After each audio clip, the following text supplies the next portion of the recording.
আমরা যমুনা ব্লকবাস্টারে এসেছি। এখানে সব হাউসফুল। এইমাত্র আমরা দর্শকদের সঙ্গে কথা বলে আসলাম। স্টার সিনেপ্লেক্সেও যতগুলো শো চলছে সব হাউসফুল।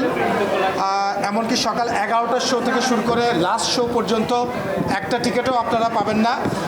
তো উইকডের এই যে মাত্র অফিস আদালত খুললো, মানুষ তারপরেও যে সিনেমা দেখছে এবং টিকিটের জন্য হাহাকার করছে, কালকে টিকিট নাই, পরশু টিকিট নাই, এইটা তো খুবই দারুণ একটা অনুভূতি আমাদের জন্য। তো এটা আমার কাছে মনে হয় যে যারা আমরা সিনেমা বানাই তাদের জন্য তো এটাই, যে দর্শকরা যখন দেখবে তখনই আমাদের আত্মতৃপ্তি। দর্শকদেরকে, অডিয়েন্সকে অসংখ্য ধন্যবাদ। এইভাবে করে তারা দাগিকে গ্রহণ করেছে এবং দাগি সিনেমা যে ধরনের সিনেমা, ফ্যামিলি অডিয়েন্সকে টার্গেট করে এই সিনেমা যখন দর্শক নিয়ে ফেলেছে, তার মানে বাংলা সিনেমার ইন্ডাস্ট্রিতে সুদিন ফিরে আসছে, এটাই বোঝা যায়। স্টার সিনেপ্লেক্স বলেন অথবা অন্য মাল্টিপ্লেক্সে যারা আছেন তাদেরকে বলবো আমি, আপনারা আপনাদের ইভ্যালুয়েশন করেন।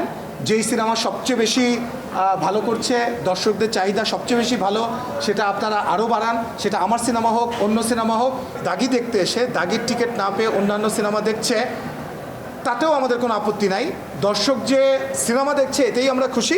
তবে আমি এক্সিবিটরদেরকে বলবো, আপনারা ঠিকঠাক ইভ্যালুয়েশন করে, যদি এমন হয় যে দাগি সিনেমার প্রচুর চাপ, তাহলে আপনাদের কাছে রিকোয়েস্ট থাকবে আপনারা শো সংখ্যা আরও বাড়ান এবং শো সংখ্যা বাড়িয়ে দর্শকদেরকে দেখার সেই সুযোগটা করে দেন। আমি কালকেও সোশ্যাল মিডিয়াতে দেখছিলাম, আপনাদের কাছ থেকে জানছিলাম যে কোনো একজন দর্শক বলছে দাগি সিনেমা দেখতে এসেছি, আজকেও টিকিট পেলাম না, কালকেও পাচ্ছি না, পরশুও পাচ্ছি না। যদি 1 বছর লাগে, 1 বছর দাঁড়িয়ে থেকে সিনেমা দেখে তারপর আমরা যাব।